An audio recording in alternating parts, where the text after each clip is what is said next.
Louise here, Louise on the left. Louise was born a man, but is now having hormone treatment to transition to become a woman. Nikki was born a woman and dresses as both a man and a woman, depending how you're feeling, is that right, Nikki, on the day? And both of them wanted to raise their son as gender neutral, so that he thinks of himself as a person rather than a boy. Did I get that right? Have I explained that fairly well? Yeah. Basically, he knows biologically he is a boy. Yeah. But we don't want him to have the constraints of a gender yet. We want him to explore both sides of the spectrum and then decide when he's older. But Nikki, however ideal that may be, are you not creating problems for him? The very fact that you're calling him him, does that not gender specify him? Basically. Because besides, if you weren't calling him him, you'd have to call him it, wouldn't you? And you don't want to be doing that.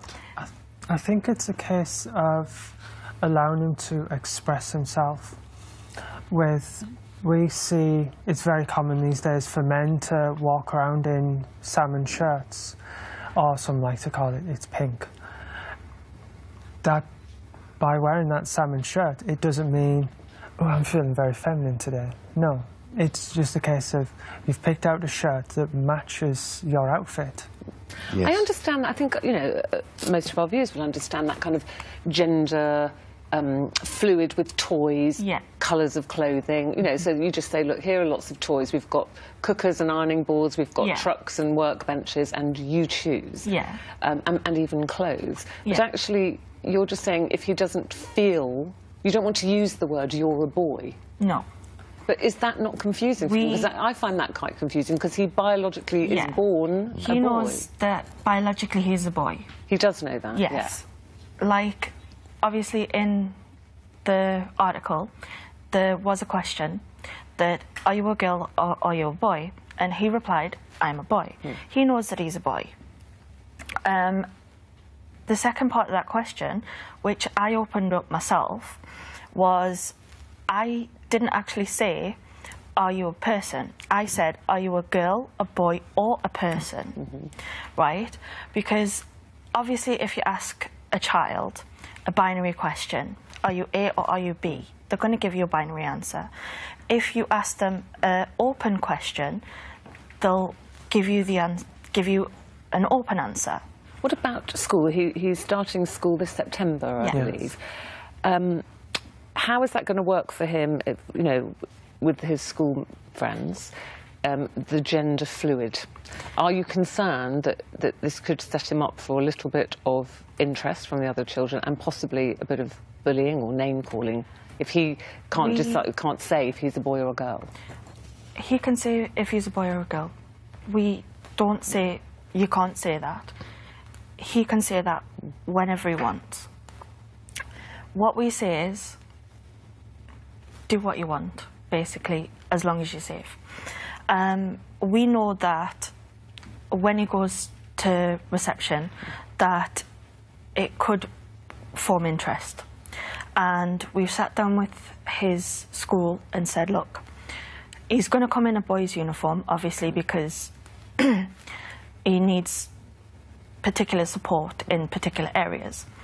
But we've compromised with him. Obviously, he's having, rather than like traditionally boy socks, he's having pink socks. He's having pink. But that will make him stand out, won't it, straight away? So you say, well, he's got the boy's uniform on, but he's got pink socks that maybe the girls are wearing. But you know, do you really believe, Louise, that that makes his life better? He'll be a better person for that? I still just don't really get what the benefit of all of this is. And people will be worrying and wondering, are you two imposing your view of life on this 4-year-old? With our views and the world's views, we understand that when a child grows up, they take their parents' views and they also learn the world around them. By having our views and the world around them, their views, we're hoping he'll become more of a well-rounded person. But okay, I'm listening to you, I hear you. Sarah has just got in touch to say, how about just raising your child to be kind and good? Why does the gender matter so much over those other qualities? Because, like for instance, toy shops, you go in, everything's very binary. It's either a boy or it's a girl, and there's no cross-section. And to help teach him like better views, we've allowed him to have a broader spectrum. So if he turns out to be more kind of boy in his outlook, the things he likes to play with, the way he likes to dress, you'll still be happy with that? Yeah. Totally. Yeah. We're happy as long as he's happy, healthy and safe.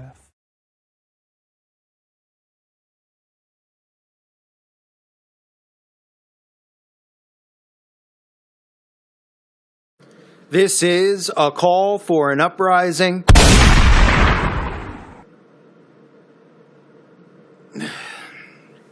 I mean, if that doesn't summarize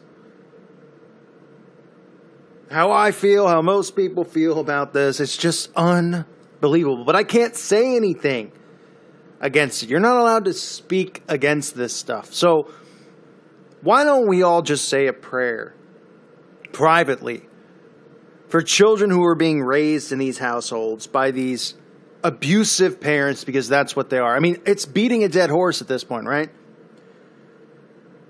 How many times can it be said? How many videos can get flagged calling this hate speech for caring about these children who are clearly being abused, clearly being put under mind control from the parents at a young age, or the parents are telling them, now you're not a boy.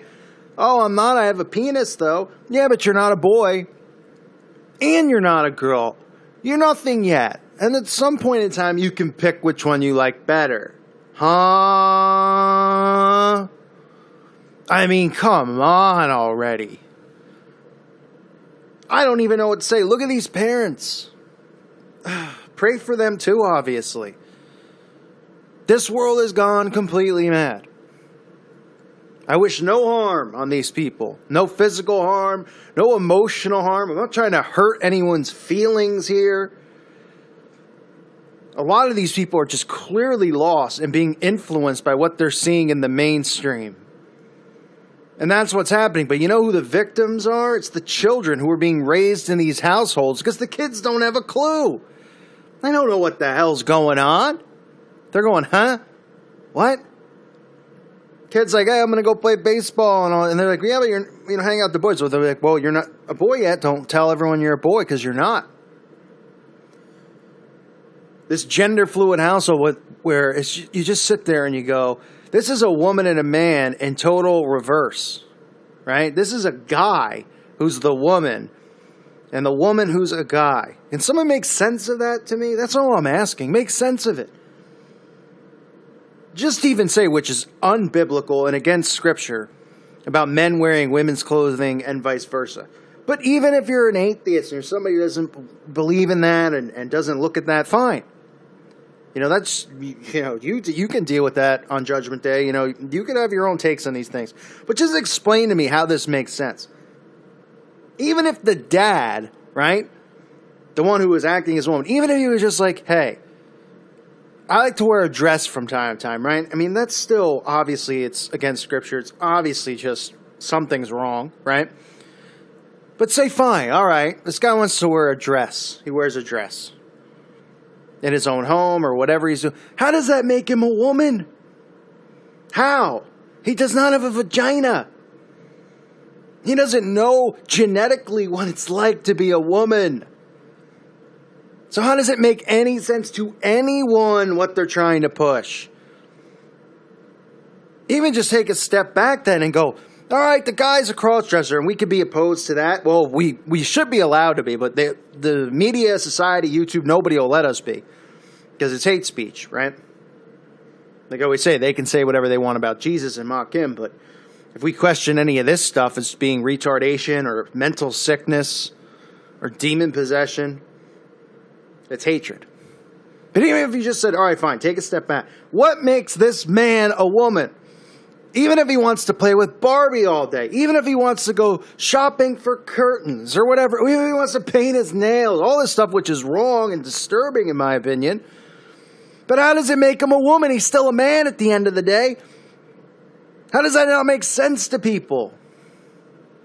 These people need prayers. They need help. But these children need our prayers the most because they are being just completely confused, tricked, and they don't have an idea what's going on. Remember, their brains are being developed at this stage.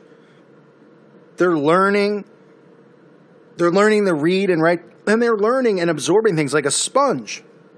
That's what the brain does, specifically at an early age, right? As you get older, the brain stops, soaking in as much information as it does when you're young. That's why they go after these children and they create mind-controlled slaves of these children at such a young age. Their brains are still operating as sponges. They can teach them that evil's good and good's evil. And they wouldn't know any better because they're just learning. When you're 30 years old and you already have gone through everything, it's pretty hard to teach somebody the total opposite of what they've already learned and been indoctrinated with for 30 years. So these kids are growing up and they see their dad dressed up as a woman claiming to be a woman and then mom dressed as a man claiming to be a man. And then they're telling the kid who's looking between his legs, he's like, I got a penis. What's going on with this ordeal here? And they're going, oh, nothing. Don't worry about it. That's just for you to go potty. It doesn't mean a thing. Right? And they're going to take this stuff out of schools, with health class and stuff. We've all been there. I don't know if they even still do that. But, when you're younger, when you're like in high school freshman year, you get your health class. Right? Everybody laughs. Like, this is the vagina. This is the penis. Everybody cracks up. At the young age, everything's silly when they say penis or whatever. That's going to be removed because they're going to go, well, this is the human anatomy, but just because you have this doesn't mean you're a boy or a girl. But this is just the body that this person's born with and this person's born with, but there's nothing that separates the two. Yeah, there is. It's called a penis and a vagina. But unfortunately, they might as well just put a picture on the wall. Instead of showing a penis and a vagina, they should just put a picture of the Baphomet on the wall, which is what's going to happen anyway, and show everybody this gender fluid goat with breasts and a penis that they want our society to become. And boy, I said it a million times. I am looking forward to Judgment Day. I just want a front row seat of the destruction of the Baphomet. And I just hope I can get a flying elbow drop on this thing, the steel chair shot, a right hook. I mean, I've had all I can take of the Baphomet. The fact that we got people walking around worshiping this thing, it's beyond embarrassing for our species of human beings.